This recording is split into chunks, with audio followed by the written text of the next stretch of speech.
So thank you very much for your participation to the Securing the IoT Health Industry during the COVID-19 crisis webinar. We have an amazing panel today. As it is the tradition in WISeKey, this is going to be conducted in a very Q&A fashion.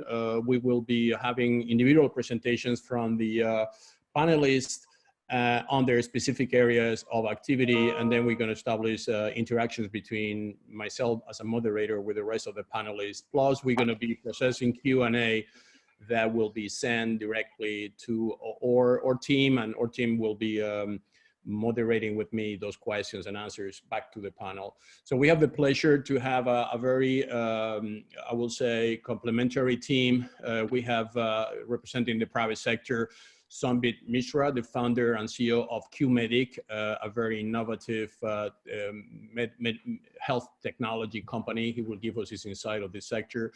We have also with us David Ferguson, Executive Managing Director, M&A and Technology Practice Leader at Generational Equity LLC in New York. He's calling from New York, and he will give us his views about what this sector represents in terms of size, the possibilities of M&A, and things, how investors are looking into this sector post-COVID, as obviously health is going to be one of the major concerns in the years to come.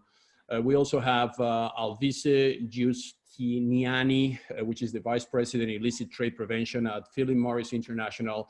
And he will also give us his views from multinational perspectives, how he's fighting with technology, illicit trade, and what are the concrete results that he has achieved during that process. We have Philip Gerwill, Innovation, QOL, Digitalization Humanist, is a TEDx speaker, futurist, an executive advisor and mentor, and a person well recognized in the health industry. He was part of his professional life with Novartis. We also have Jeffrey Lipnam, co-founder of the SunX program.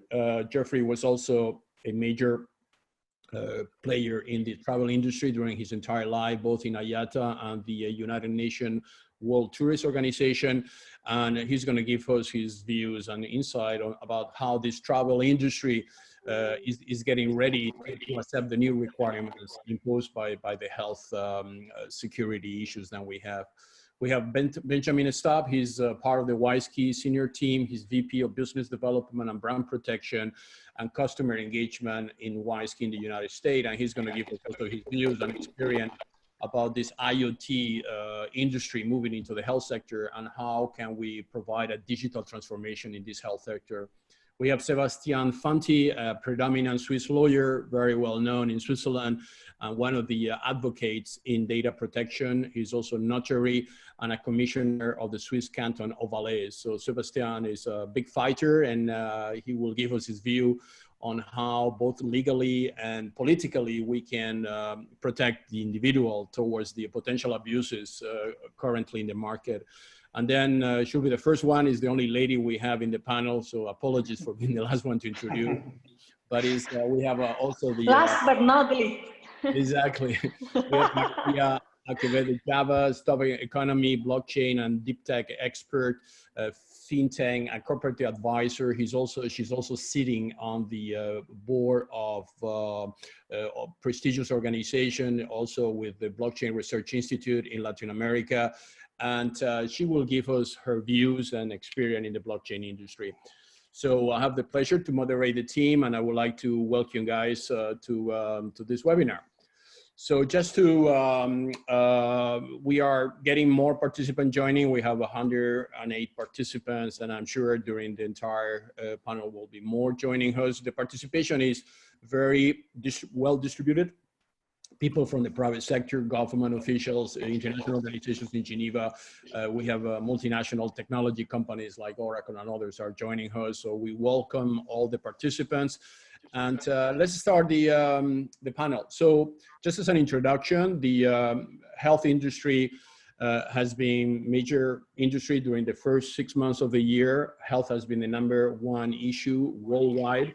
I was yesterday, I had the pleasure to participate in the Great Reset webinar organized by the World Economic Forum in cooperation with Prince Charles and a few VIPs.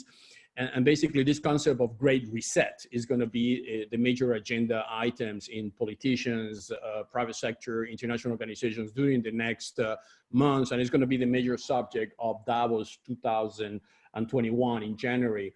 So the Great Reset means that, you know, we are in a situation where things are not, we need a new normal, and the new normal is a society where health is going to be on the top of the priorities. Sustainability is going to be required, as we need sustainability to ensure that the planet will survive, and inequalities has to be taken seriously into consideration. As you can see, the unrest around the world, where people are demanding to create a more fair society where we can increase the inequality has to be reduced and increase the participation of disadvantaged people. So we believe the fourth industrial revolution, and in particular the interconnection of technologies like digital identity, blockchain, AI, algorithmic technologies, if they are well used and with a moral code of conduct, it can bring a lot of benefits to the society. So just to start the panel, maybe I would like to start maybe from the technology perspective, because that will guide us on the rest. And I would like to bring Sambit to explain us from his Qmedic company how he's solving concrete problems into the e-health or the telehealth environment, and what are his advices to the rest of us and the panel on how this industry has to evolve in order to be more inclusive and increase the participation, not only in developed countries, but in developing countries as well. Sambit, the floor is yours. Thank you, Carlos. So my name is Sambit Mishra. I'm the founder of Qmedic. We provide a proactive medical alert service, really targeting aging, blind, and disabled populations. Our primary book of business is the United States right now. We work with managed care insurance. So our primary clients are insurance plans that are helping keeping members aging independently at home. Our experience is actually end-to-end hardware, firmware, and software. We provide medical alert systems. Our background's in wearable computing and IoT, machine learning. And really, we try to build a system that is more proactive than the traditional medical alert systems. And I think a lot of the challenges that Carlos was highlighting at the beginning are important to us. So thinking about data security, how do we secure data? How do we, from multiple devices, not just single devices, how do we kind of maintain some type of platform independence so that no one player in the industry is able to kind of manage and monopolize data? I think these are things that we think about at Qmedic often, and it's really what our system was designed for. So we were actually initially funded by the National Institutes of Health in the United States to build a system that was platform agnostic, device agnostic, and could incorporate data from many different types of devices and deliver it in a way that's simple for aging, blind, and disabled consumers. So people who are not the most tech savvy, how do they utilize devices, and how does that data get transferred among the care network to ultimately get better response times for patients, also thinking about different types of services and care delivery that can be delivered to members in the home. And the last point I'll make in my introduction is that in the age of COVID-19, there's a lot more opportunities to serve members at home, thinking about things like contact tracing for a population that is highly at risk, and doing that in a way that's secure, and sharing that data it's new challenges are coming up right now that we're trying to tackle head on. So happy to discuss that more. Thank you very much, Sambit. So just in line to that, this contact tracing movement that is happening now, it's only possible because we are in a pandemic situation. Because obviously, if we had done that 6 months ago, it will be very difficult due to the potential misuse of information. We have here one of the best experts, and I personally know about this subject, which is Sebastian Fonti. Sebastian, you are reviewing all these new applications, and you are being very vocal in social media about the potential issues these applications have, and even you have been educating governments to take the right decision. Maybe you can explain to us and to the participants, what are your views, what are the dangers, and what we should do to ensure that those applications are not abused during this post-COVID pandemic. Sebastian, your turn. Thank you very much. So we have a new problem. I can just take one example of what happens in Switzerland. In Switzerland, the Swiss government chose our best schools, EPFL and EPFZ, to develop this application. Okay, that was right, because it's important that our best researchers can work on this topic, because we have sensitive data. But after having chosen these schools, there were a lot of questions. Why haven't chosen these schools and not other companies that were perhaps better and should have more methods to develop it quickly? And after we saw that in both schools, we had researchers that hadn't the same opinion about security. That wasn't just little problems, but in fact, some people are telling us it's impossible to secure all these sensitive data, and others are telling us it's possible. So they are in perhaps just next desks. So it was for me the first time I see mathematicians or physicians telling me, okay, I think the risk is limited, and another one is telling me the risk is so high that you cannot use this application. So that was for me a new problem. And the second problem we discovered is that we are not ready. We are not ready to be able to have this application, even if we use the API from Google and Apple. Yesterday in Switzerland, the Swiss government has explained us that they were necessarily asking Amazon in Germany to help, because we have no infrastructure that was enough for them. But I don't think so. I think in Switzerland we have companies. These are critical infrastructures, and we aren't ready for this. So we needed to move forward really quickly, but we cannot miss it, because with these data, if you make it wrong and someone is accessing to these data, I was sick. So I know that for some people it's a big risk. They can die. And so at this moment there is a debate, but it's not a quiet debate. All the people are sure that they have the truth. And so we need to convince more than 55% of all our population. So I cannot say who is right or who is wrong. And that's for me a big problem as for the pandemic. So I think we have lost our ability to face such problems without the help of the GAFAs. So we need to ask them to help us, because we don't have any infrastructure. We have a lot of researchers that are some of the best in the world, but in our country now, we don't have any solution. At the beginning, our two high schools had in mind that they could develop it alone, and now we see that it's really difficult. So what I can say at this moment is that if we make it wrong, in each country, not only in Switzerland, even if what you choose as application, what you develop as solution, if we make it wrong, we have the most sensitive data that will be sent to, or they could be taken by hackers or by other people or other governments. You need to have in mind that in some countries, governments have decided to collect a lot of information about the pandemic, and because they want to fight it. That's normal, but even if they collect it, they will have databases that could be used for something else. And that means we are in a really risky period, not only for health, but for our personal data.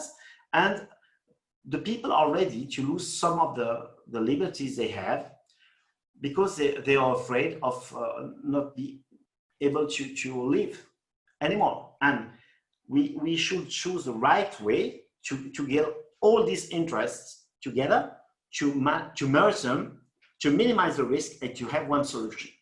The other problem is that with interoperability, we don't have solutions for other countries. If I have one solution for Switzerland, will it work with other countries?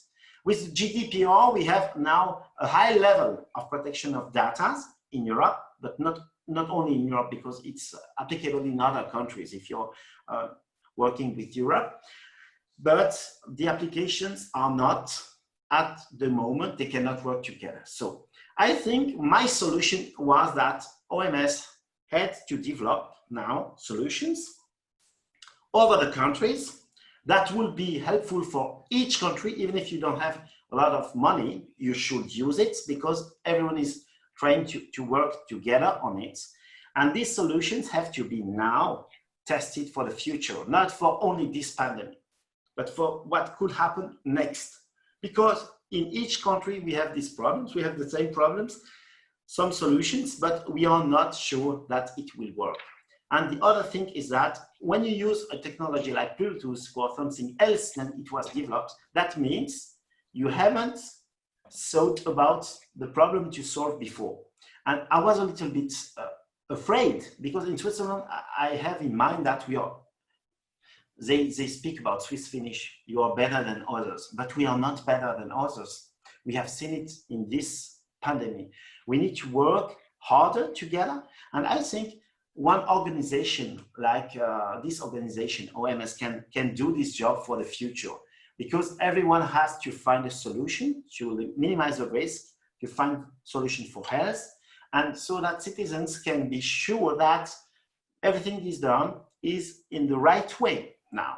Because if you lose the confidence at this time, you will have some problems.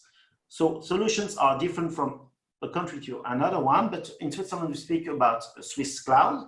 In other countries we speak again about Swiss cloud, and everyone is saying, okay, we don't need to work anymore with GAFA. Okay, that's I can hear it, but that's not the solution. Solution is to find the right way for all the countries to get access to information, securized informations, to defend the health of population, and to work together. That was, for the moment, not possible, and I hope that if we speak about it, we challenge some companies to find solutions, we will be able, in this end of crisis, I hope there won't be a second wave, to find the right way to go out. Thank you very much, Sebastian. So yes, I fully agree with you. I think what you say, there are three blocks of information. One is the standardization process, and I agree with you that actually Geneva is very well located because all the standard organizations are located in Geneva, like WHO, handling health, like ITU, which is the standard organization for telecommunications and internet, 4G, 5G, and everything related to that. And you have all these bodies like World Trade Organization that regulates the trade. So there is a need of getting together into a regulatory framework that will avoid the potential misuse of this technology. But this is not enough. I mean, what I remember, when I founded WISeKey was 1999, and there was the dot-com collapse in the year 2000. And it was actually that crisis there then created these huge companies like Google, Facebook, all of them were created in a post-year 2000 economic collapse. Before that, you have different names. You have American Online, you have CompuServe, you have other platforms.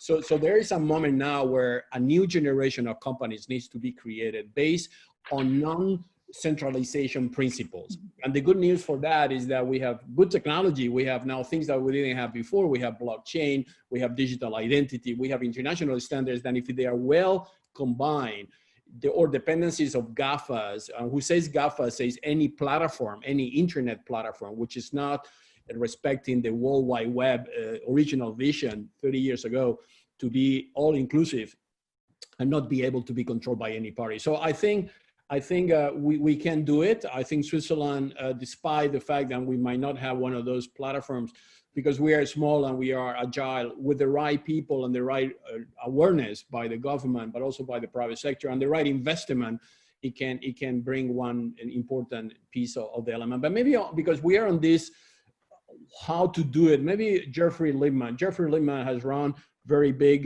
both the UN and international organizations in dealing with transport, airlines, tourists. Jeffrey, what is your view? How you can bring all this into a more standardized world where governments of both developed and developing countries could adopt those new applications, those new apps that they are, as Sebastian said, very invasive, and we are not sure how this data is being collected. Maybe your views as your long experience will be highly relevant.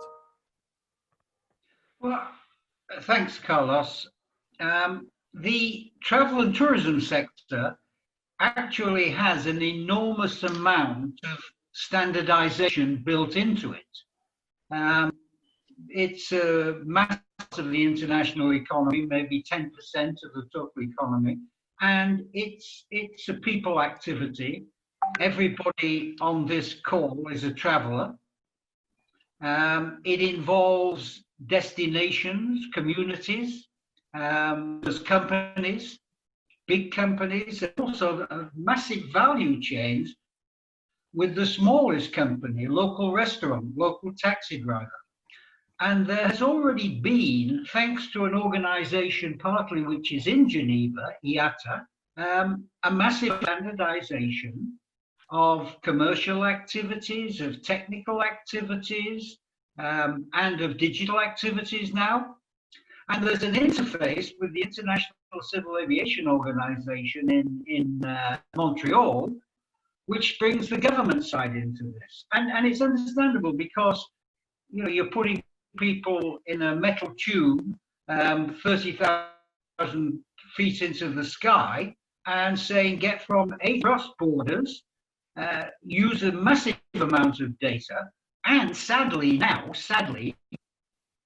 this is an industry which is at the epicenter of the transmission of the virus. So we have mechanisms in place which are being used. Outside the airline sector, the World Travel and Tourism Council, where I spent 10 years as the first president, brings together all of the chairmen of the big companies.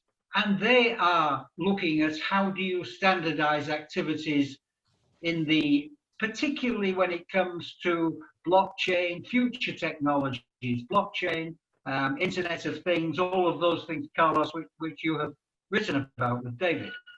I think the biggest challenge that we face at the moment, to be very practical, be 3 or 4 things. Number one, restart. How do you restart a sector which is, as I described it, everywhere, running into different jurisdictions with different sets of rules? You're quarantined in country A, but not in country B. You need health information in country C, which is different from the health information in country E. And people are reluctant to sort of move around more, I suspect now, because we don't know where the virus is going. The World Economic Forum, which has incredible phrases like Fourth Industrial Revolution and the Great Reset, talks about the massive changes, but the implementation is a lot of very, very small changes. You have to bring the small players in. And I think there are 2 areas where I can see a great potential for the use of technology and for security. One, and Carlos, you know this because we are exploring this together, is the passengers themselves will have to have an increasing amount of health information which they carry with them. It's sensitive information. It will be information which may work in one country and a different set of information may be needed in another country. So there's a massive scope for some sort of digital, very secure information which is with the traveler as they move through the system. And that has to interface with the government system, which let them in. And ideally, it has to use artificial intelligence at some stage in the game, because you need to move lots of people through borders, and you don't want to have enormous queues and which kills social distancing. So that's one side, is the health information. And the second side, which comes from a different crisis, but it's the one that I'm concerned with in my work, which is the climate crisis. It hasn't gone away. It's just as serious. In fact, today, my organization, SunX, is launching with the World Travel and Tourism Council a new campaign called Bend Our Trend, which is trying to get the travel and tourism sector to join the world community in reducing its carbon footprint to zero carbon by 2050. And this is another area where the players, the stakeholders, will have to engage in different ways, much more deeply. And the passengers themselves, the travelers, they're the ones who are having the real footprint. So our technology will have to measure their carbon impacts, and not only the direct from flights and hotels, but the indirect when they go into a restaurant, so they start to eat a meal with the supply chain, which is in this new world of carbon accounting. So it's a hugely challenging area, but hugely fertile and potentially open for the secure management of digital data. Jeffrey, we are, I don't know if it's only me, but we are in the last some minutes, we were having bad quality connection, but I got your point, and I fully endorse that vision. I think what Sebastian was saying is that the interoperability is an issue, because even if you develop a Swiss solution that is perfect or satisfies all the requirements we say, it is not for that reason that another country is going to accept. And I think that the only sector which is going to test that is going to be the travel and tourist sector, because people wants to travel. I mean, it's amazing how many people have already decided to take holidays already, even knowing that it's a pandemic still in place. People are taking the risk to take holidays. So the interoperability is essential. I think if we reach some kind of minimum, I will call it requirements, practice requirements, it will allow to create interoperability between the countries that they will participate to that. And because there is an incentive, and the incentive is that you will like tourists to come into your country, because your country might depend on tourists for their economy, you will be slowly accepting those standards. And with that type of motivation, endorsing the values that we are defending here in this roundtable. One area which I think, yesterday one of the sentence Klaus Schwab said during the event, the Great Reset event, was that companies should report not only on their financial performances, but also on their contributions to sustainability and human inclusion into the world economy. So that means that this is a new ask. We are investing in companies because they make profits and they report benefits every quarter, and their shares goes up. But in the future, companies will have to also show that they are not part of the problem, but they are part of the solution. Then commonly, as citizens of the world, we are trying to ensure. And one of them, and I know that you are very, very focused on that, and a great advocate, is sustainability. So maybe just to stay a few minutes more on the technology angle, we had talked about building this standard identity, standard certification, getting organizations like WHO and international bodies. Maria, you work with a lot of them through your Blockchain Research Institute initiative. You have been presenting that to the president of Chile. The president of Argentina was with you guys in Argentina. How countries are reacting towards this new way of decentralizing the data, providing more accountability, because the data is not owned or controlled by one entity, but it's available through ledgers. Maybe your views on that, and also your views on, because I know that you're active also on these new applications, especially in Spain, on integrating those applications with blockchain technology. If we can be brief, because we are a lot of speakers and we are already at 30 minutes. So, but yes, okay. Just your views. Well, about data, I would say that countries are not doing well at all, actually. First of all, because of the applications, they're still centralized. There are applications that are not, they don't have either the privacy or the security regarding, and the points that, especially in Latin America, I would say, but as Sebastian already spoke, it's a problem also here in Europe. And first, we need to say that there's already there has been technology for years that could have prevented this to happen. I mean, this is a lack of vision of governments, of not having, for instance, digital identities with enough privacy and security to, to face this kind of situation. And this also affects a lot in the health sector. You know that the global health market it's expected to spend on blockchain, but more or less 5.6 billion by 2025. But the adoption of blockchain technology, it's mainly focused on saving to the sector. Actually, it could save between 100 and 100 billion of dollars per year by 2025, but maybe in data breach related costs, IT costs, throughout reduction in fraud and counterfeit products. I mean, automatization. They're not thinking on the customers. I mean, there's just few, organizations that are doing have been doing proof of concept, like in Ontario. They have been working with blockchain, so with IBM, Hyperledger Fabric, doing proof of concept on management and sharing medical records. And that is the kind of initiative that we should expect countries to be looking for in order to, secure this data that is very, very sensitive.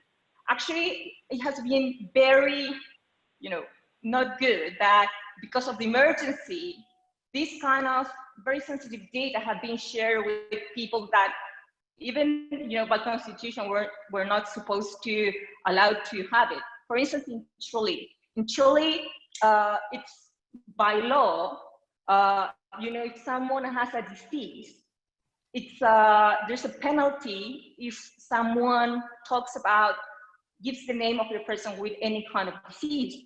But because of the emergency, the central government gave that information to local governments to be able to manage the situation, but you don't know what is going to happen with that data.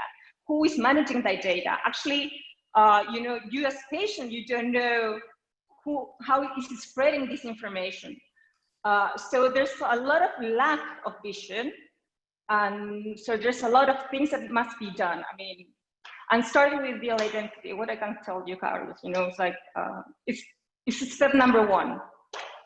Actually, if you can see here in Europe, the only country that have been able to really manage the situation and this sensitive data has been Estonia, because the former president Thomas Ilves had the vision and invest on handling that infrastructure, even though when everyone thought it was a crazy idea.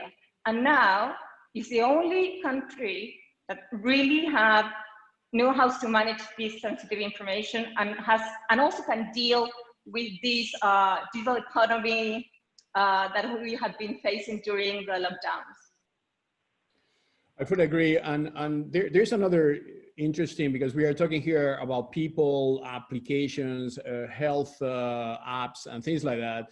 And obviously this represents a very large part of the population. We are talking about billions of people. But one of the other things that is happening now is the Internet of Things, right? We are connecting, yes. The projection is connecting 1 trillion devices by the year 2030. So imagine that if we don't solve this issue of privacy for a simple thing as just holding a digital certificate of a health certificate, imagine in the future where you're gonna have maybe in your house 2,000 sensors collecting everything, collecting temperature, connecting behavior of people in the house, where their moods goes up, goes down. So obviously the world needs a model. I think the internet too, which Don Tascott, or friend Don Tascott always explain, is an internet of value. And in an internet of value, it's not the same to send information than send value. Value has value, information has less value. Exactly. Itself. And that is another point I wanted to put. Yes, and the point is that, this pandemic has shown all the flaws that we had with the internet of information, all of them. Actually, even inequality has been increased, any kind of inequality, okay, including gender inequality. And that's why, we need to move forward with the blockchain technology on creating a new architecture. And it has to do with, actually, when you implement, blockchain technology, there are different kind of steps. One of them, step one, is to automatize process. But step two is really to create value. And for that, blockchain is the best technology that can create a really different architecture, not just in the financial sector, in any sector, reducing inequality, promote more inclusion, privacy, and security, and finally, and with a lot of different modes. Actually, you were before speaking about sustainable models. They had been during these months, a lot of startups that have been working for a long time with this idea of tokenize, reducing plastics from oceans, tokenize, things related with food waste, with, more with CO2 and things like that. There's a new economy that can be created with this technology, and that's a huge opportunity. Actually, that's the idea that we have here with DP Code, because we think about that we are in a point that we cannot think on digital transformation as we thought before. It's not just to upload everything in the cloud, the same processes and whatever, and give the same services. We need to understand that the world really changed. I mean, people is poor. I mean, there's a lot of people that have lost their jobs worldwide. Key sectors like tourism, restaurants, bars, they will be highly affected, not just this year, for at least 2 years to come. So even the financial sector. So we need to think about a new model, new services, new products, and blockchain technology allows you to do this through the token economy, and at the same time reduce a lot of cost of transactions, but also enables to more inclusion.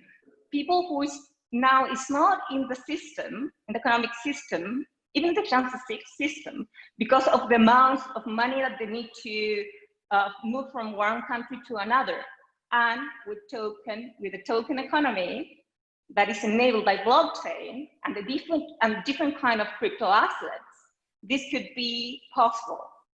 That is what we need to do now. I mean, think in the future, that the future is now, because now we're going to face a deep depression worldwide. And it's a huge opportunity. Stay there on this note, which I think is very important, on how can you, with blockchain technology, improve the flow of goods, of money. And we have here an expert on that, which is Alvise from PMI. Alvise oversees the entire anti-illicit trade practice of Philip Morris International, which is one of the largest multinationals in Switzerland. And Alvise has been working for many years in using technologies and improve and fostering the use of technologies to fight illicit trade, which is something like $3 trillion Yes. Of a problem worldwide. And that fits mafias, it fits everything. And it's one of the major obstacles, by the way, of digital transformation in many countries, because in some cases the money is more money in the dark side of the business than in the good side of the business. Mm-hmm. So maybe Alvise your insights of all this and how you see this interoperability request that everybody's talking here. How is that blockchain? Is that companies like yours to be more disruptive into the digital transformation? Your views will be highly, highly appreciated.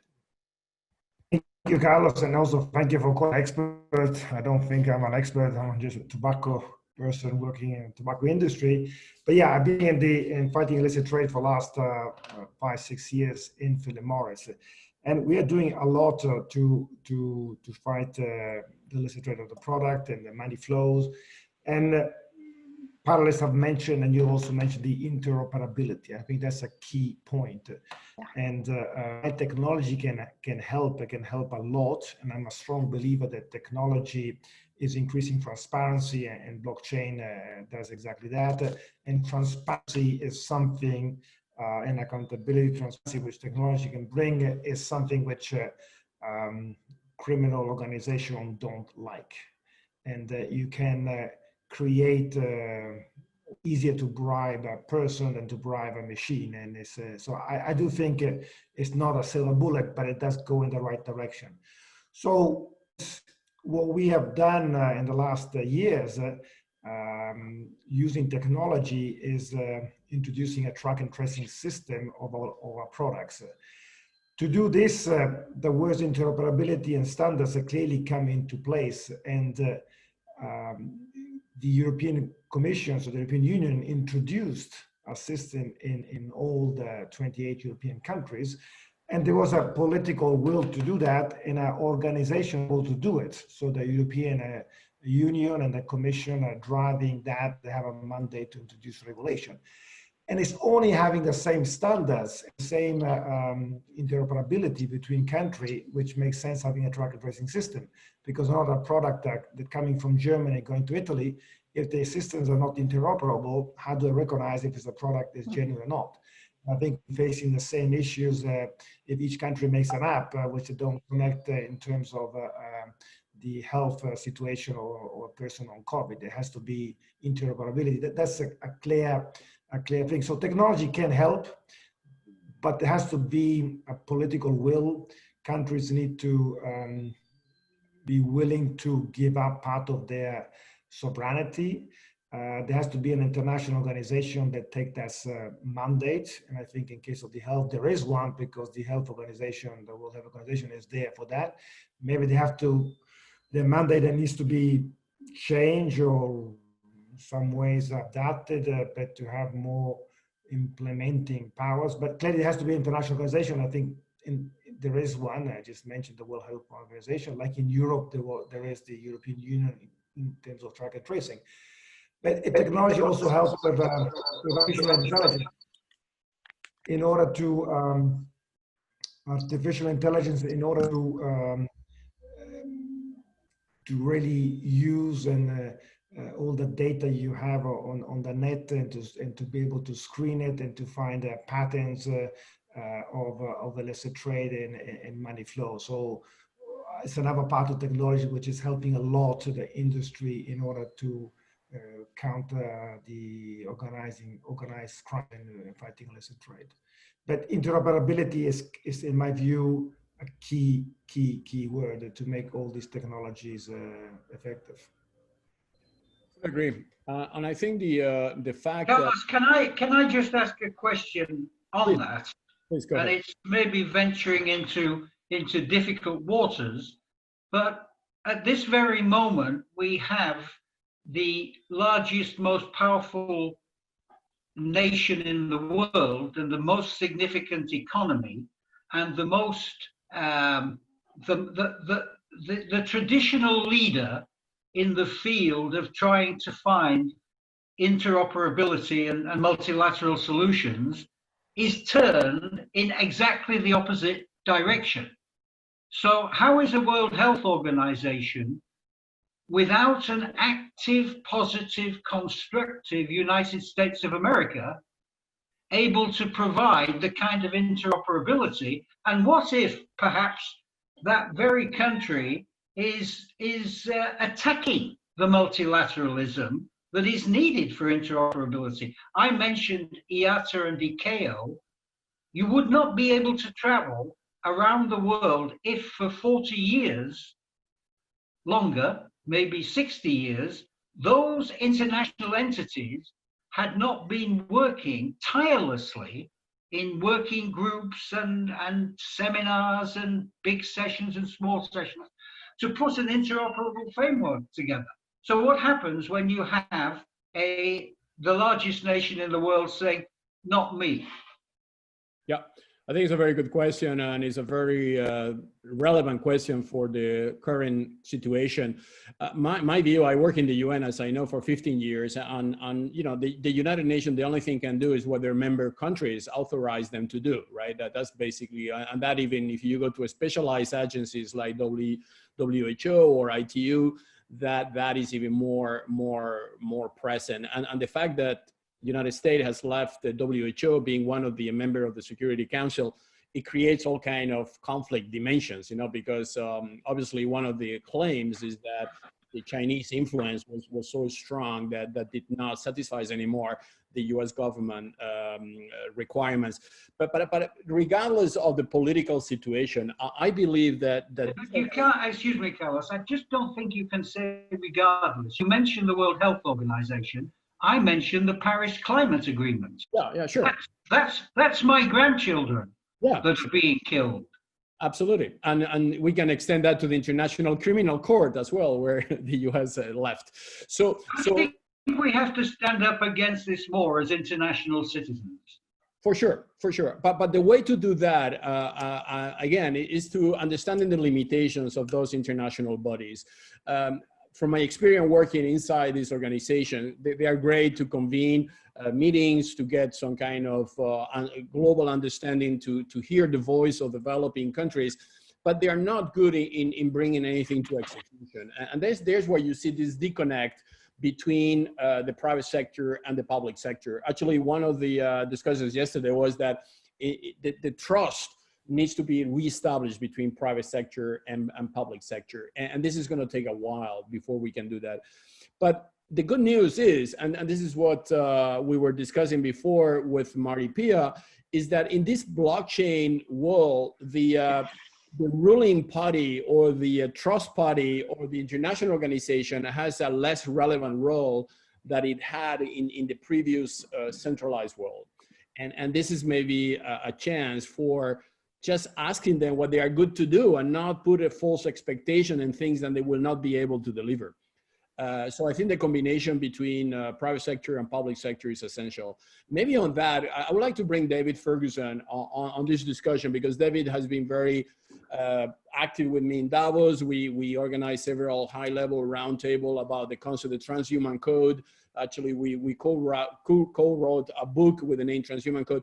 David, your notion, my notion of building the future internet around the human, and at the same time maybe give us some financial highlights, because one of the things I heard yesterday is that the digital health market value is at $511 billion by the year 2026. So it's normal that everybody's looking at this as the next social media boom, right? And money is not going to be in advertising anymore. It's going to be in selling the clinical records of your clients to insurance company if you could, and if we will let companies do that. So your views on both issues will be highly appreciated. Thank you, Carlos, and it's a great pleasure to be here. As always, I continue to learn at the feet of experts, and this has been a very thoughtful discussion to date, and certainly inspired many thoughts and ideas about what can be happening going forward. I have the good fortune of leading the technology practice for the largest investment banking advisory firm here in the U.S., focused on the lower middle market. And those would be businesses valued at under 500 million. So as you can imagine, there are a lot of them.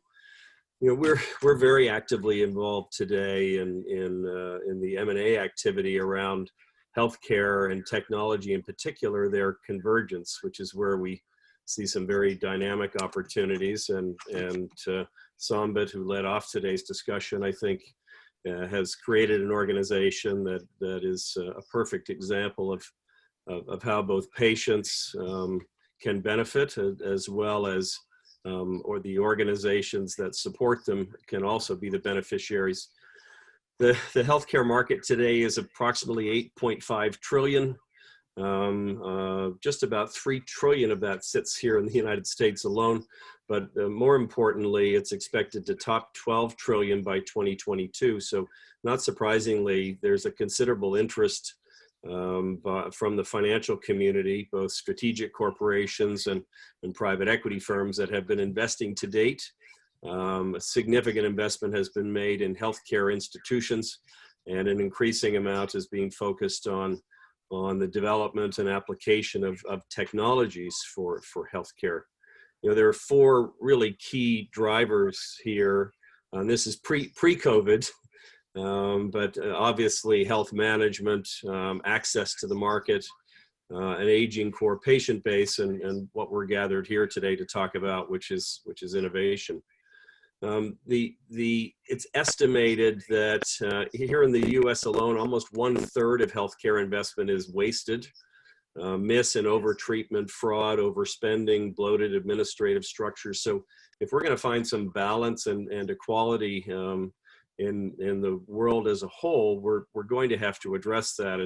And certainly technology can play a very significant role because, you know, at its core, healthcare really is about gathering and deciphering and sharing information. It's about the information flow between patients and doctors, doctors and pharmacists, and so on. So this stream of facts and figures and experiences ultimately impacts the care of the patient and impacts those organizations that are providing that care. So, you know, the development of innovation specific to needs and wants of providers and patients is occurring across the world, and there are global applications. And this is before we enter into the dialogue that's so important today, which is, you know, how are we going to emerge? How are we going to reestablish this world that was largely without borders, as Jeffrey clearly points out, in a post-COVID environment? Well, of course, we're going to have to focus more on the assembly and the management and responsible use of data. You know, I referenced Q-Medic earlier, but the creation of businesses that will benefit all of us, it is one of the, you know, common denominators that all individuals share. We all need healthcare. So developing businesses that are considerate of the world of users, but that will provide incentive for investors is paramount. So that comes back to that public-private need. So if without the incentive, without the profit opportunity, we're going to have to continue to appeal to the social will of individuals. And we know that is simply too altruistic. You know, looking at this today through the transhuman code lens, I think is even more important than it was, Carlos, when the book was published last spring. The core thesis of the transhuman code is that we have to keep the human at the center of gravity in that relationship between man, woman, and machine. We have to self-govern our actions. So, you know, I've said many times before that in the absence of a global governor of technology, and certainly with growing resistance to further regulation across all industry sectors, that the technology developers, the enablers, financiers like our organization, and the technology users, all of us, we have to decide what's right and what's wrong. You know, the management of our personal information has been and will continue to be an important part of our dialogue, and it is here today, and I think I know it will continue well beyond. And the protection of our digital rights has to be a key focus for all of us. But, you know, equally importantly today, over 3 billion people on the planet, a population that's approaching 8 billion, have never seen a doctor before. They've never seen a healthcare professional before. They don't have access to them, or they can't afford them. And so, you know, the challenge that I would leave, the transhuman code challenge that I would leave everybody with here today, the panelist members as well as our audience, is, you know, how can we use technology to equalize accessibility to healthcare for those who are without it? And how can we help close that gap between the serviced and those without hope? You know, we've all been witness to the significant advancements in finance, and we've been witness to the growth in some African countries in just under a decade from 2% of the population being banked to over 92% of the population being banked. Well, there was tremendous financial incentive for those financial companies to do that. So we have to create a model, I believe, if we're going to be socially responsible. We have to create a model, to your question, Carlos, that satisfies the financial needs of the investors, and that can help in order that we be able to deliver on the healthcare needs of everybody. I agree. Thank you very much, David. Another concept yesterday we discussed during the event was that we need to set up to turn a page for a great reset versus a great reversal. So we are, and the transhuman code was maybe a year too early, but we are, as you know, we are updating a new chapter in China. It was actually already looking into how can we put the human at the center of gravity. Actually, since we came with this concept, putting the human at the center of gravity, the many international organizations are looking for first time the human as a new concern. As before, the focus was on the architecture, on the servers, on the clouds, on the data, on the platform, on the computers, and the software. But the human was totally ignored from that, $10 trillion economy that we built. So I think this is going to be a major discussion point as we move forward. And I would like to invite now Philip. Philip has been, first of all, is a great advocate of this concept of putting the human at the center of gravity.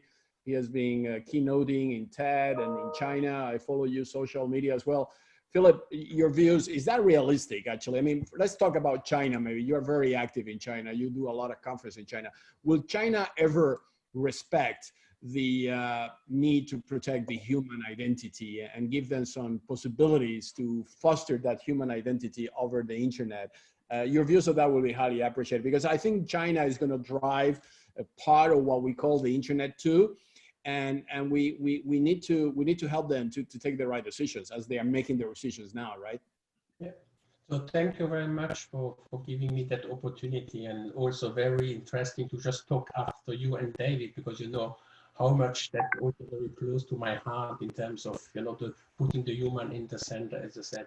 And David, you mentioned something very important about, people not having access to healthcare in many countries and continents.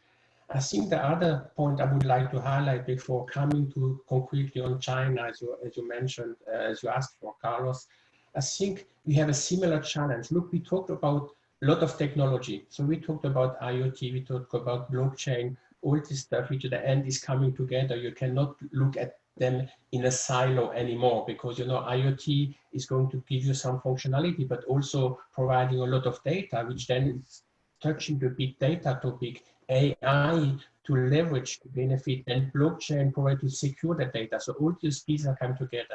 But these are all internet-related technology. So on top of what you say regarding healthcare access in the world, David, I would also to highlight that we still have about 60% of people not having access to internet in the world. So we are actually building solutions which are not addressing a lot of people in the world.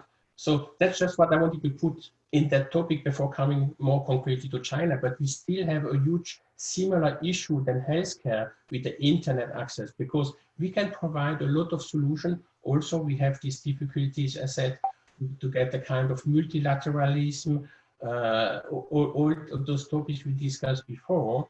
But a lot of people don't have internet access, and I think internet access can provide a lot of benefits to those people, but it's not something you can do overnight. So now coming back to China, and of course that I work a lot with China, but also with Singapore, so basically a lot with Asia. So it was also very interesting, the COVID-19 experience for me from an Asian point of view compared to Europe. And I must honestly say, I was probably 2 months ahead of the game in Europe regarding what happened in Asia. So I said, not only China, but Korea, Singapore, and all that.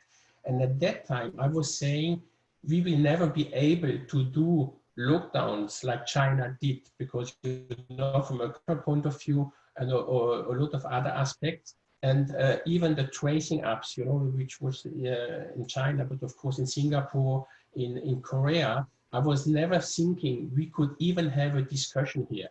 And the COVID-19 brought the discussion here, even if I think the problem is not solved, but I'm personally still surprised that the discussion was on the table. And as Sebastian said earlier, I think we have an issue. I still have a concern, because I'm still missing the collaboration between the countries, because now everybody's having his own application. Of course, I'm living in France. In France, probably more going for the paper process, and people feel more confident than in the paper process. But at the end, we are collecting data which somebody puts back in the system. So you will still have the same data privacy issue. It's just a collection which is more manual than to a system. And personally, living in Alsace, so I'm living 10 kilometers from Germany, 12 kilometers from Switzerland, and which application should I use when I cross the border? You know, I have an application for France, so should I have one for Germany? Should I have one for Switzerland?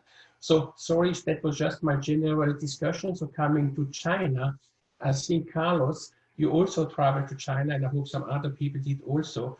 Of course, there was a lot of China bashing in the press, and I'm not going to the political discussion because I think there are reasons, you know, political reasons to talk about that. But a lot of people are not aware what really happened in China. And I'm lucky to have a lot of, let's say, personal contacts. I'm not just reading the press, I know people on the ground. And if you think that putting millions of people in cities on lockdown was something which was easy, I have heard comment, yeah, it was easy for them, it's already behind. I have stories on the ground which are not much different than what we have in our countries. These are old people. You know, my Chinese teacher sister is a doctor in Tianjin who went for 9 weeks to Wuhan without telling her parents that she went there because she didn't want them to be worried about her being in the middle of the worst city in China. And a lot of stories like that, what is happening on the ground. So I think that also, if you see it from another point of view, China is frustrated with the big effort they did, and that we messed up. We lost a lot of weeks in Europe, in the US, thinking that's not coming to us. That's just a small flu.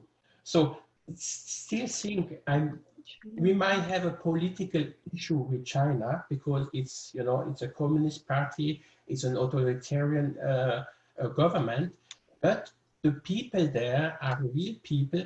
I have received, without asking, I have received masks, I have received medicine from them because they worried about my health and my family. So these are people like we have in all our countries. So there's a lot you can do, Carlos. It's not much different. Those people, and I'm happy that your Chinese version of the Transhuman Code is coming out because, you know, they will love this book.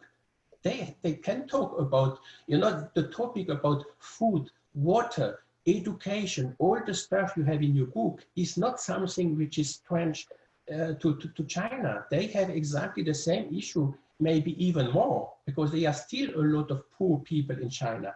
So I think, you know, that's something why I have a lot of, let's say, motivation to work with them, because there is still a lot to do there. They are not where we are. In some areas, of course, they may be ahead. If you talk about technology, there's a lot of areas they are ahead, but there's still a lot of local potential. You know also that our common friend, Günter Pauli, is doing a lot in terms of education, sustainability, in kindergarten, in the small schools in China. They are open to take those books to talk about sustainability, even climate change. We know that China is probably still one, if not the biggest polluter, but they put it on their plan now to change that. When they build a city, a new city, and China has the potential to build a city from scratch somewhere, they put now those priorities there. So of course, it's still far away, you know, but if I think they are one of the biggest polluters in the world, but if we take probably let's say their gas contribution or pollution they do by people, it may be slower than much of our countries. So I don't want to thank you for giving me the time to talk about that, but I hope that it answers some of the questions. Carlos, before we move forward, I would like to speak from the European perspective, because before I was meaning. We do that. Let's say a bit on China before we get into Europe, and I'll have a few questions for you once we finish with the moderation. I think just on what has been said, I mean, we all know China. We all have been traveling into China. We all know the difference, what I call the three operating system. Let's call it, because we are technology people, then the world has been run by operating system. One we had was a social operating system. Then we had a communist operating system. and then we have a democratic operating system. Let's say then that this is the kind of engine that will power the fourth industrial revolution. I mean, you have to choose one of them, right? And unlike in any operating system, you have good things in one and the other doesn't have, and users might get benefits from different ways. What I believe that what we call the OR operating system, which is the democratic operating system, has not been really successful in bringing the internet, the web to a fairness position. The exclusion factor is phenomenal. The distribution of wealth has been totally disproportionately centralized in a group of companies. You know, we are in a situation where maybe 5 founders now own something like 90% of the wealth of the internet. Even when you talk to Chin-Bans Lee, which we did in Davos, he will say, look, I am so disappointed that my invention went that way, because that was not the original idea, that people will develop platforms in the top of something which is supposed to be open. So as we project to the future and we see that in the fourth industrial revolution, there's going to be operating systems that are going to run that machine. I wonder which one will win. I wonder whether it is the democratic model or it's going to be actually the Chinese model. And that's why developments, I think Chinese are going in the right direction. I think they are wrong still in protecting their citizens. But for the rest, they managed to create a very powerful platform, which is not an alternative to what we have now in developed countries or in Occidental countries. Carlos, I think we should not underestimate the capacity and the intention of the Chinese to move in a direction which is quite a long way from the traditional communist system. Yes. And which in fact they embrace as the socialist market economy. Right. And I think I was first in China in 1981 with the Director General of IATA. We went to help the one Chinese airline that was domestic, and it had everything, military, crop dusting, to move into the international area. And a guy who was part of the Chinese delegation, who was the interpreter, but may well have been the head of delegation because they did that kind of thing in those days. I was a much younger man. He told me, he said, whenever you say China, you should say China 1 billion. Yeah. Because he said, we have 1 billion mouths to feed every day. And if we don't do this in the right way, our civilization, which has been advancing for 5,000 years, will collapse. And I think if you look at the Chinese movement, Philippe mentioned on pollution, the Chinese are the biggest polluters, but they have the strongest ambition to become climate neutral by 2050, and they have a game plan for doing it. And I think the last point I want to make on this, we shouldn't also underestimate that in this massive, this mega bureaucracy and control system, which you rightly described, there is a great humanity. Yeah. The Chinese care for their kids. I sat many evenings with Maurice Strong when he had a business in China, Maurice, and I was part of it. I sat many evenings in Beijing watching the families playing with their children in the local restaurants, seeing how they look after their old people. So we should not underestimate the capacity of the Chinese to play a positive role. I'm still more worried about the United States, but that's just, you know, the way I feel at this moment. Yeah, maybe David, yeah, because you are very. I make a comment. You know, I find great hope. I was absolutely shocked to learn earlier this week that the Chinese edition of our book will be released in late November, early December. We had interest from several Chinese publishers. We were delighted to be able to partner together with the country's largest. Their expectations for book sales are overwhelming numbers. They believe that the interest across the country will exceed any books written in and around this subject historically. But we found that what was scheduled to have been launched a year ago was dragging and dragging. Carlos visited 7 months ago. I visited 6 months ago, and I was able to unearth there that our content was not approved, and that Carlos and I, as perceived as American authors, were not approved. We were able to address the authorship as a Swiss and Canadian. We were able to address that immediately, and they said that they would advise us when the content was approved. So what's encouraging is that for those of you who have read it, it's a book that asks as many questions as it answers, and it's intended to be a conversation starter. And some of those conversations that we proposed to start were suggested to be a challenge by our publisher, and in particular our editor. They have worked through those hurdles, and I'm delighted. And Jeffrey, to your point, I'm encouraged that the country as a whole, certainly the people of the country, do want to have conversations about equality. They do want to have conversations about the future of health and communication and even governance. Believe it or not, the governance chapter stays in the book. So this is very, very encouraging news for us. Absolutely, and again, your point is very, very valid, because one of the theses the book defends is the respect for the human identity.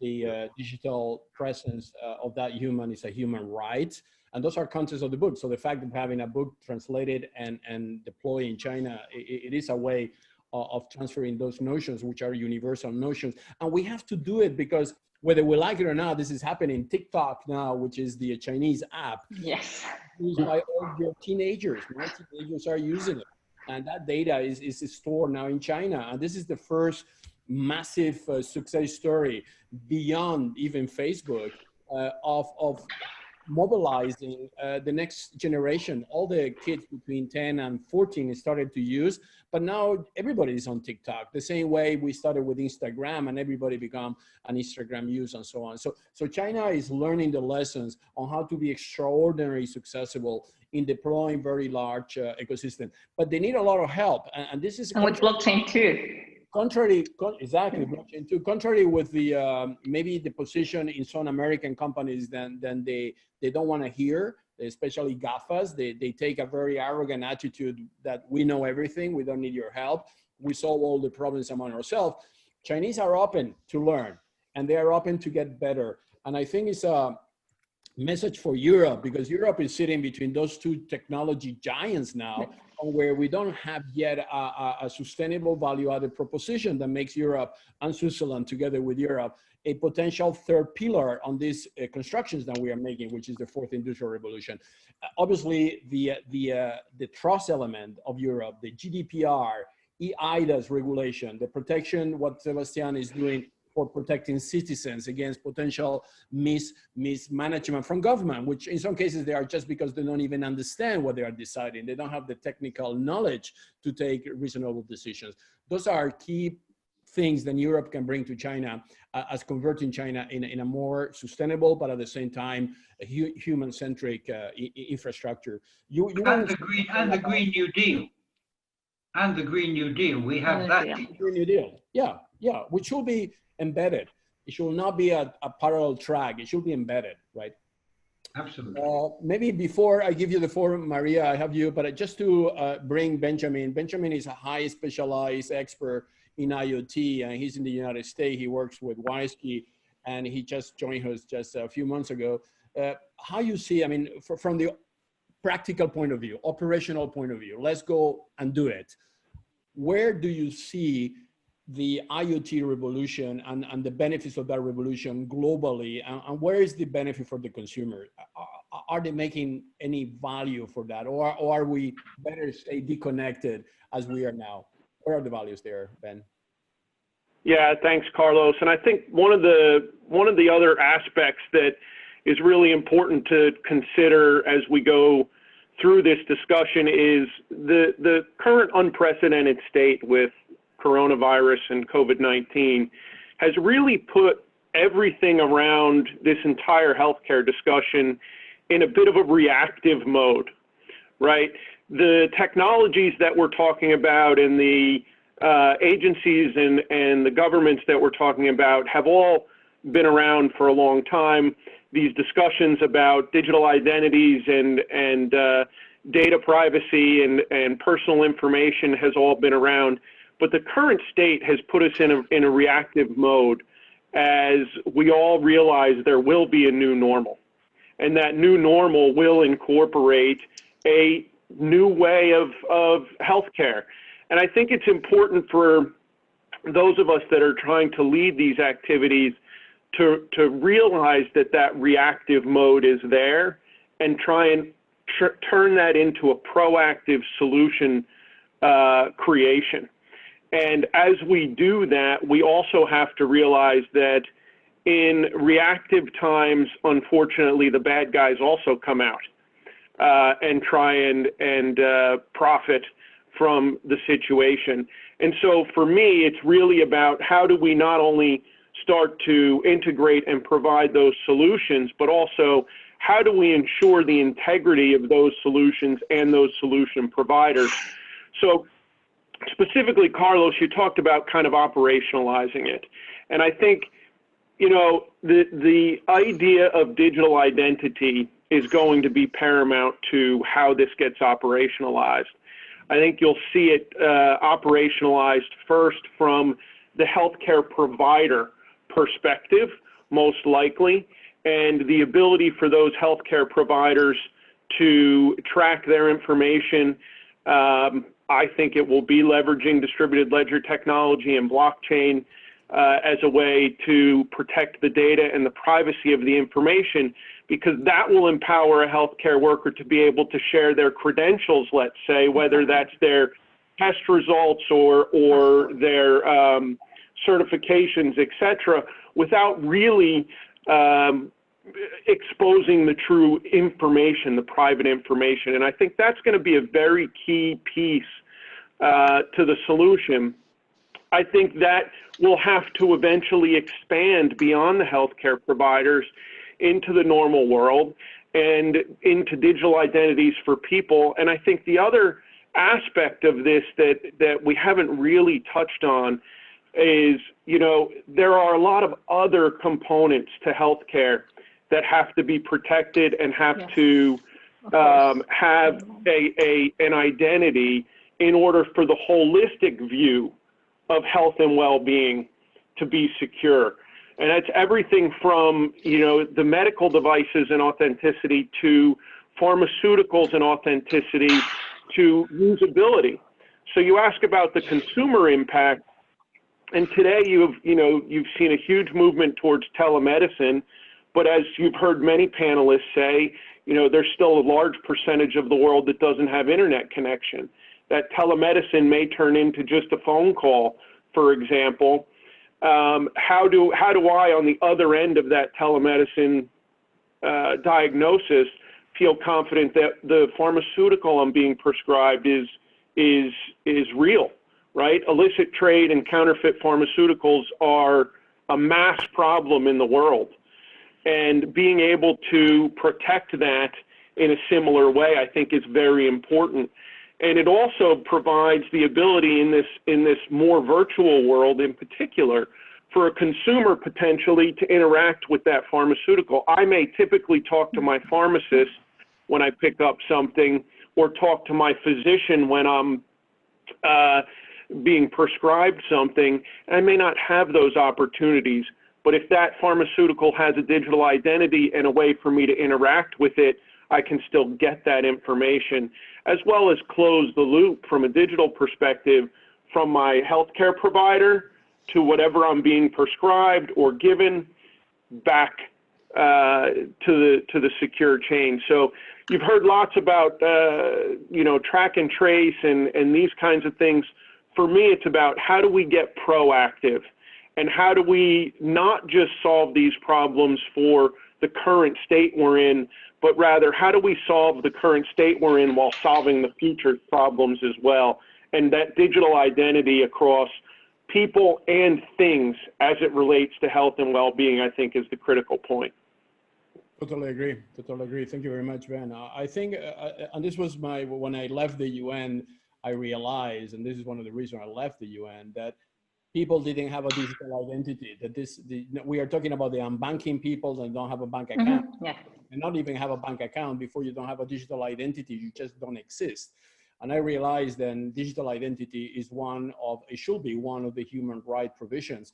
And I built the entire company and foundation in the last 22 years, bringing that notion of every human needs to have a digital identity under its control.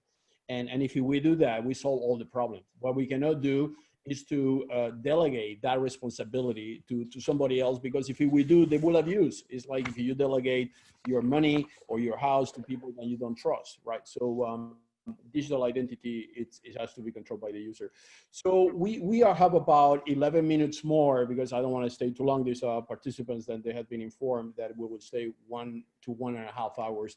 So maybe as a conclusion, just to ask you individually from this discussion, where are the few ideas and takeaways then you are suggesting to us, your speakers, and also the audience, on things that you think they are critical to bring this entire health industry to the next fourth industrial revolution in a way that is inclusive, that does not exclude people, does not abuse on data, does not put them in a situation of lack of trust, and so on. What are your takeaways from your different industries, and what are the propositions that you think we as a company, but individually in your own organization, will execute on?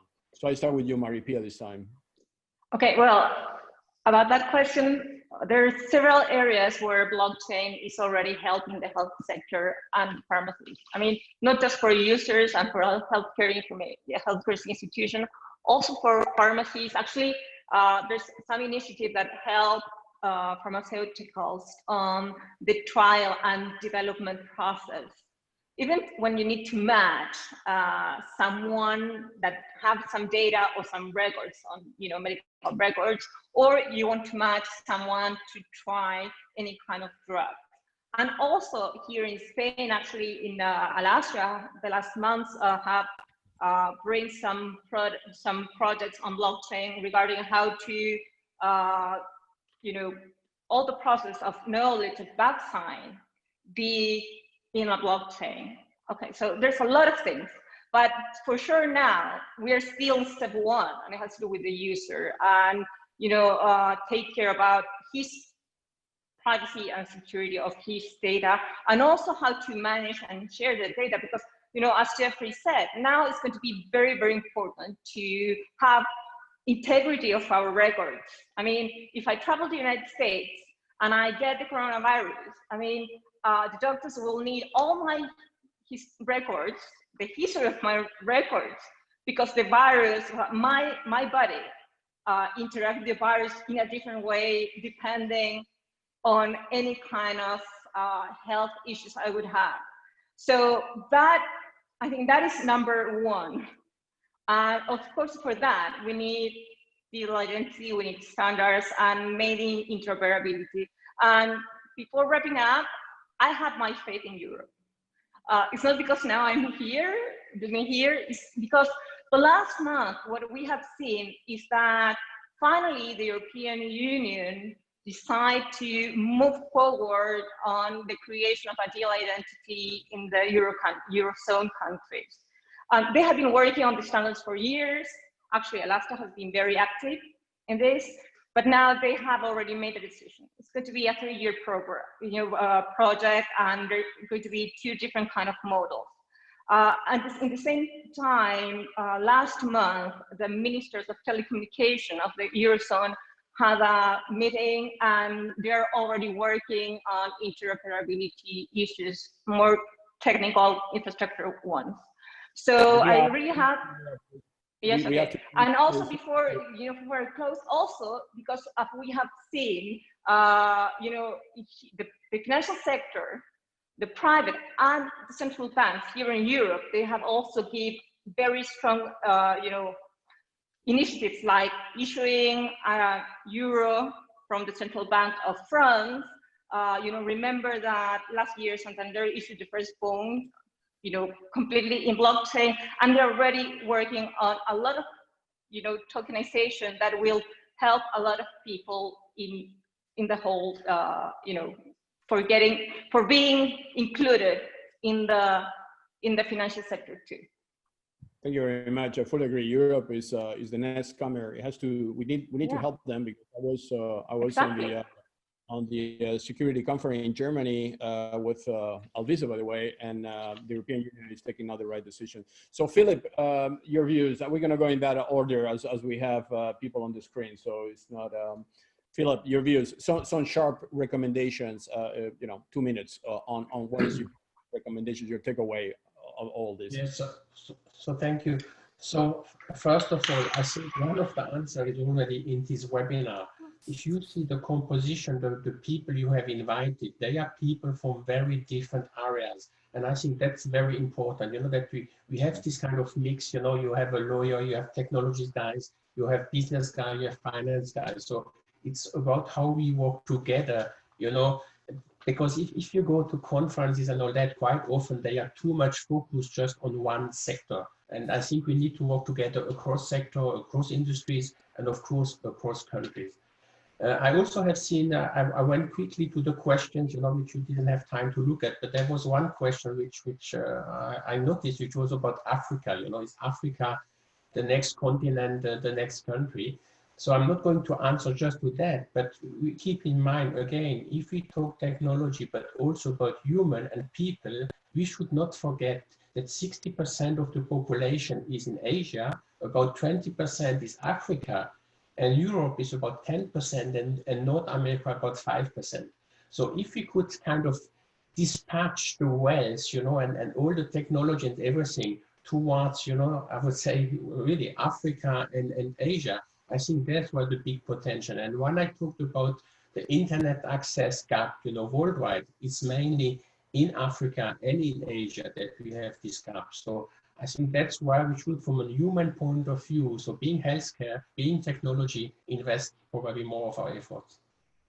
Fully agree. We didn't cover Africa because the time, but we talk about Europe, China, and United States. But obviously, Africa is the next continent, and the fact that the population is very young, and they're going to leapfrog from very old technology to very new technology. They might be one of the future platforms in the world. Like we fully endorse the African vision as well, and David has been very active on that.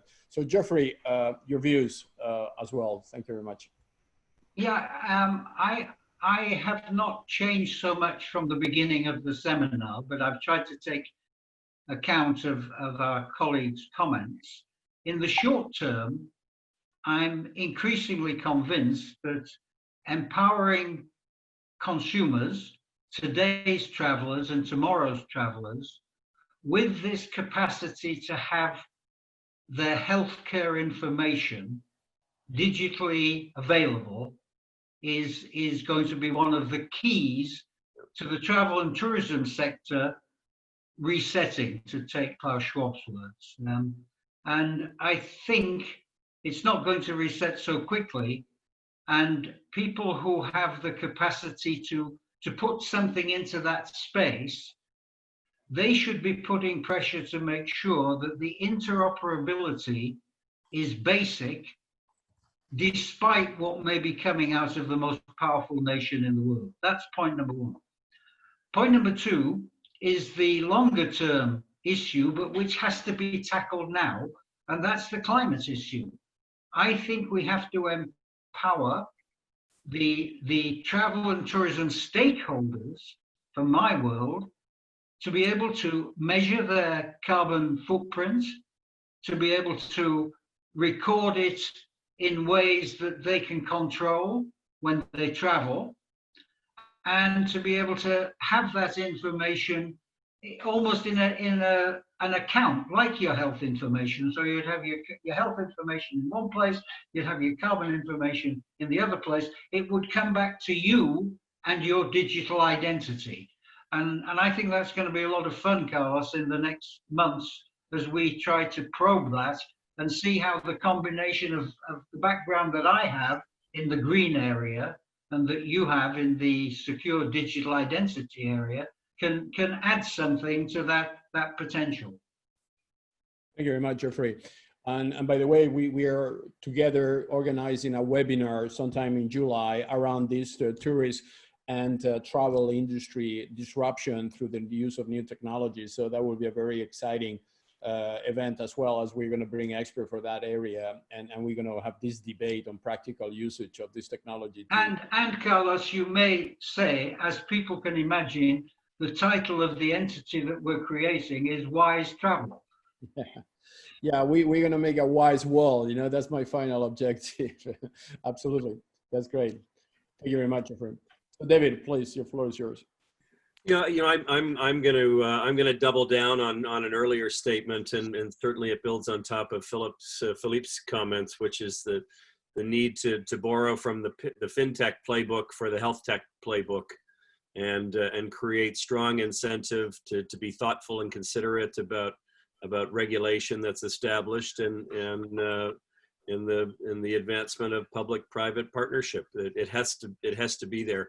I'm strongly encouraged. It was great to see SpaceX get off the ground. That put 60 more Starlink satellites up into the air, almost 800 in the sky now, and which is critical if we are to be able to deliver internet for the world. And most certainly we know, to your point, Philippe, Africa is dependent upon that. So I'm ready to start producing the bumper signs, the bumper stickers, and the banners. Private-public partnership is where we have to be. Perfect. Thank you very much. Actually, this constellation of satellites, if it's properly handled, because that aggravates again the history of data collection and where the data goes and who accesses that data. But if that is properly done under the international regulation, that could be a game changer for developing countries, for sure. So Sambit, maybe your turn, some insights and recommendation. Yeah, and I want to start by just building off of something Benjamin said about how providers end up being the ones who kind of are the first ones to be proactive. I actually kind of endorse that view. In the United States, we obviously have quite a fragmented system where you have payers, providers, patients. I would say that the providers are the most proactive, patients secondarily, and then payers are last. I think they're the ones that are most reactive. And I think there needs to be more communication between those channels to kind of improve on solutions that are interoperable and ultimately proactive. A couple of things that come to mind in terms of recommendations based on our experience, as well as on the panel and the conversation we've had. One, I think more communications need to be asynchronous versus interruptive. I think that's incredibly important from a usability standpoint for consumers. They prefer not to be interrupted. And I think that asynchronous communications where they can get information that's important, that's contextualized, is critical to the future of healthcare delivery. Second, I think that there needs to be a scalable system for permissioned information. So how do patients consent to their information being shared? Do they have to do that and certify that each time? I think that's not practical. I think there needs to be a scalable system for that. Unhackable. I think Wi-Fi and Bluetooth, which are often the protocols used for streaming data from sensors, are very problematic. One, because they're short range, and two, because they are more prone to hackability than other frequencies. We use a different frequency to transmit data from sensors. I think that's critical. And I think it's something that's very important for the people who are focused on data privacy. And I think a last point I'm going to make is that there's been a lot of conversation about China and how they control information. The US and large platforms, Amazon, Facebook, Google, Apple.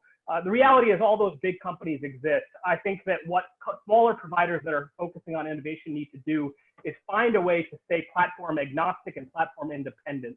I think that is such a critical piece of this, where essentially you're going to have to utilize those technologies and platforms, but you don't have to depend on any one.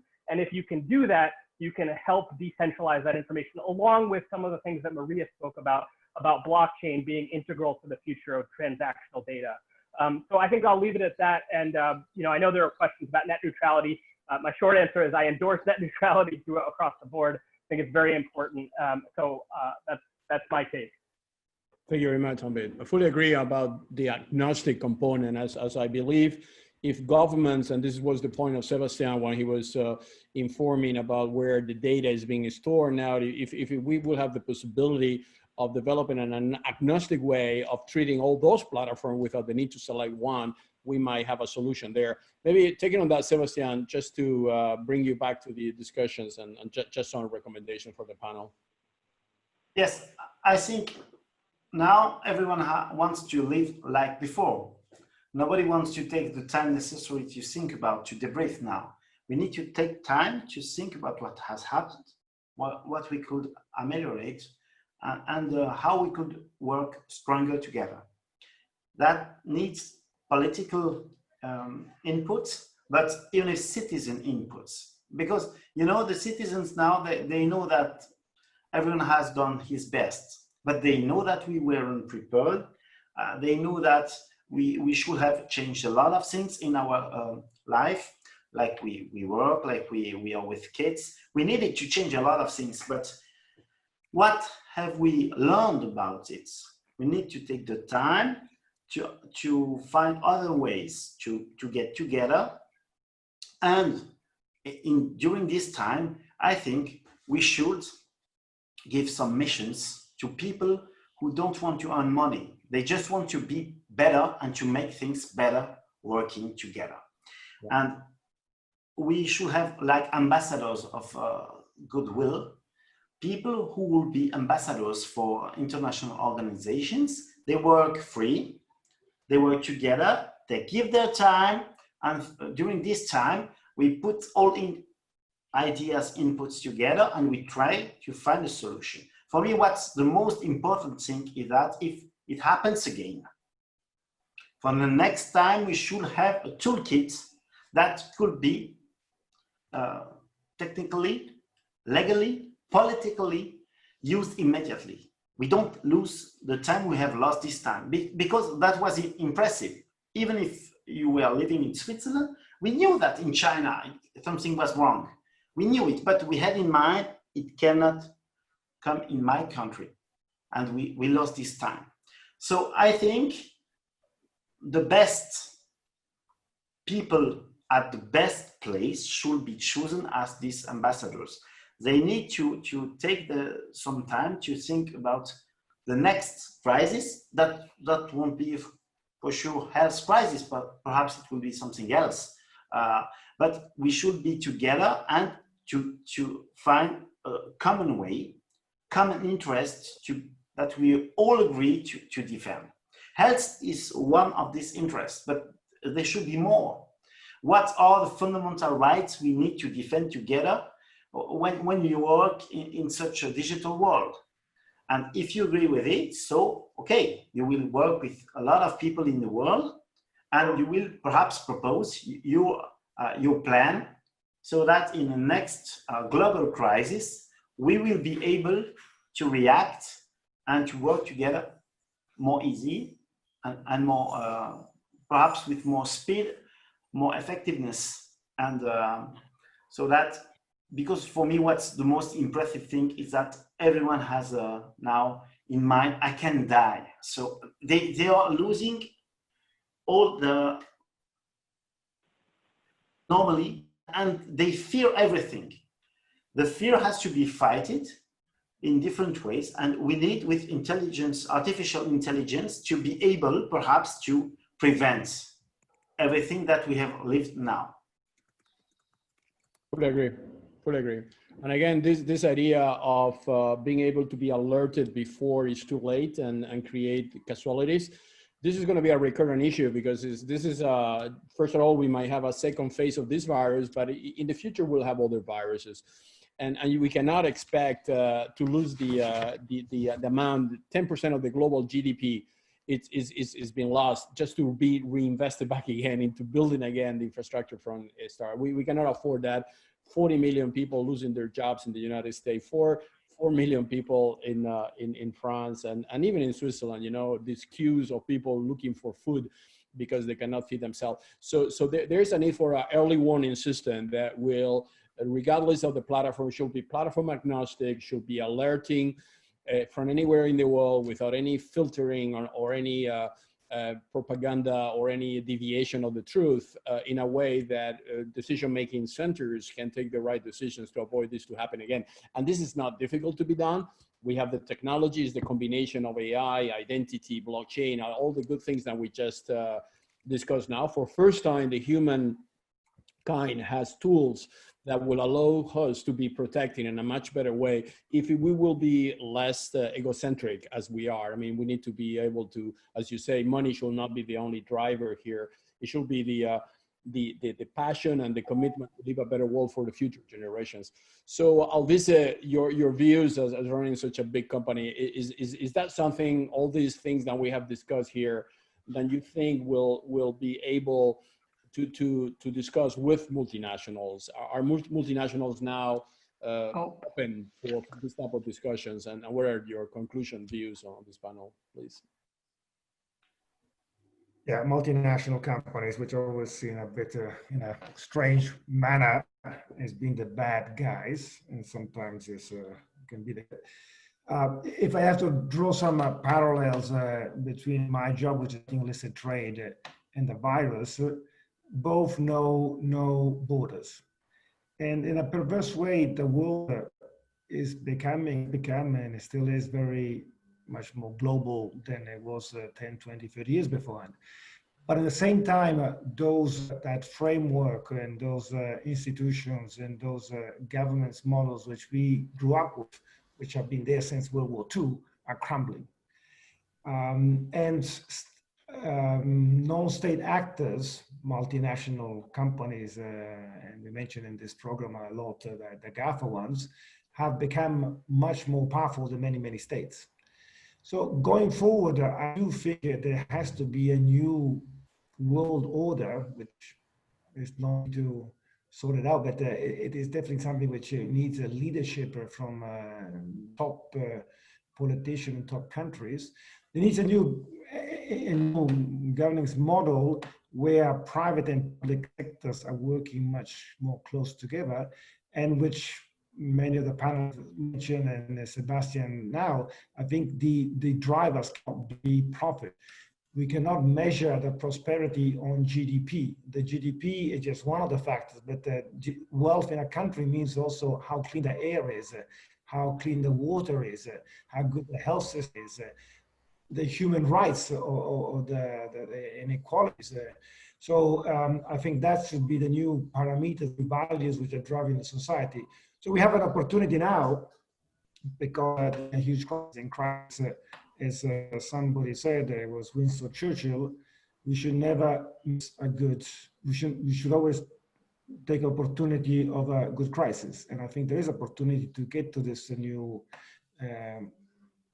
governance and world order, but it needs a strong leadership, and which I fail sometimes to see. Thank you very much, Alvise. I fully agree. I think the forces are there, the opportunity is there. It can bring us to a better world, to a worse world. Well, let's make sure that is the first. Benjamin, Ben, a few closing remarks, and then we will close the panel.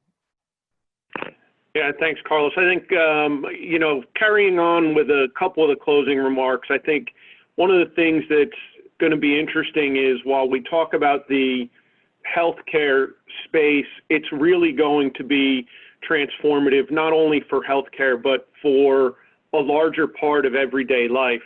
You heard about how that's going to impact things like travel and tourism, or at least how we anticipate it will. But I think that digital identity, that secure and safe storage of your related health documents and certifications, it's going to open other doors, or it's going to allow other doors to be opened beyond things like just travel and tourism. And you think about the world of sports, or the world of youth sports. And if you have that digital identity with your certifications and your healthcare, does that create a healthier and safer environment for all of those people playing together and things like that? So I think for me, it's about not only the importance of healthcare providers, the healthcare network, but it's also about the larger healthier and safer world as we go forward. And I think that's how we help to prevent the next round of, whether it's COVID or the next thing, it's how we prevent the same thing from happening again, is taking that larger view on and being proactive in how we build that technology roadmap to combat it. Thank you very much. And to evidence this comment you just made, Ben, actually what we are doing now, which is we are all heavy travelers. We will be maybe traveling around the world just to meet and discuss this subject. We managed to do that virtually. We save millions of miles to airline companies. We maintain protection and sustainability. I think it's the future. You know, even actually the next web in January is going to be a virtual and physical web where they are going to bring something like 1 million people by Zoom all over the world into a host center that they are going to be like nodes in each country, on where they're bringing also young people to debate about the pressing issues that they are concerned. So this is a good evidence on this meeting will not be taking place if we wouldn't have the COVID situation. Zoom now is a $36 billion or even more company. So it shows that this is actually the path towards the next fourth industrial revolution. We are at the beginning, but this COVID situation is going to accelerate that. So I would like to thank you very much to all your amazing inputs, participation. As I say, the event has been broadcast. We got 140 participants. Now it's 83, which is still after nearly 2 hours following us. So thank you very much for the audience. And I think we will take a lot of good advice from here. Then we're going to reflect in other webinars. WISeKey is organizing a webinar with Oyster Foundation the 25th of June in illicit trade. We want to really deep dive into illicit trade. We're going to bring some participants in the PMI impact illicit trade grantees, which are bringing concrete, real experience at national level. We're going to bring people from police. We're going to bring people from government. And the idea is again, looking into this fourth industrial revolution, internet, and an approach from different angles, so we can take common denominators that could become, you know, good advice that we can give back to governments and people that are taking decisions, including new entrepreneurs and they are developing companies. So I just like to thank you very much for your inputs. We are going to close the webinar, and I wish you a great stay at home, because some of you are at home, so you don't have to take the plane. And thank you very, very much for your participation. All the best. Thank you, Carlos. Bye-bye. Thank you. Thank Thank you. you, Carlos. Bye-bye. Thank you, Carlos.